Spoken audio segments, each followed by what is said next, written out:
غیبت ایک کبیرہ گناہ ہے۔ غیبت اور غیبت کرنے والے کو رسول کریم صلی اللہ علیہ وآلہ وسلم نے سخت ناپسند فرمایا ہے۔ بنیادی طور پر گناہوں کو 2 درجات میں تقسیم کیا جاتا ہے: گناہ کبیرہ اور گناہ صغیرہ۔ گناہ کبیرہ کے سلسلہ میں سخت وعید ملتی ہے اور بتایا جاتا ہے کہ اس میں معافی اور بچت کی امید نہیں ہے۔ گناہ کبیرہ میں اول الذکر شرک ہے کہ جس میں کوئی راہ مغفرت نہ ہے۔ مشرک دونوں جہانوں میں ذلیل و خوار ہوگا اور اس کا کوئی بھی پرسان حال نہ ہوگا۔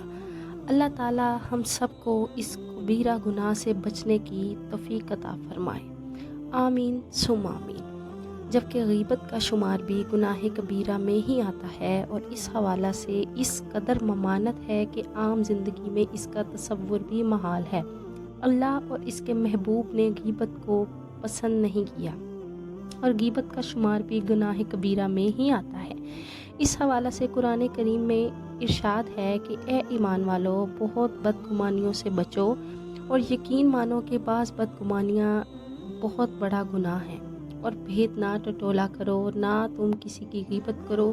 کیا تم میں سے کوئی بھی اپنے مردہ بھائی کا گوشت کھانا پسند کرتا ہے؟ تم کو اس سے گھن آئے گی، اور اللہ سے ڈرتے رہو، بے شک اللہ توبہ قبول کرنے والا بہت مہربان ہے۔ حدیث مبارکہ میں آتا ہے، حضرت انس کہتے ہیں کہ رسول اللہ صلی اللہ علیہ وآلہ وسلم نے فرمایا، جب اللہ تعالیٰ نے مجھے معراج کی رات اوپر بلایا تو عالم بالا میں میرا گزر ہوا۔ کچھ ایسے لوگوں کو دیکھا جن کے ناخن تانبے کے تھے اور وہ اپنے چہرے کو خرچ رہے تھے۔ ان کی حالت دیکھ کر میں نے جبرائیل سے پوچھا، یہ کون لوگ ہیں؟ تو انہوں نے جواب دیا کہ یہ وہ لوگ ہیں جو لوگوں کا گوشت کھاتے ہیں، یعنی لوگوں کی غیبت کرتے ہیں۔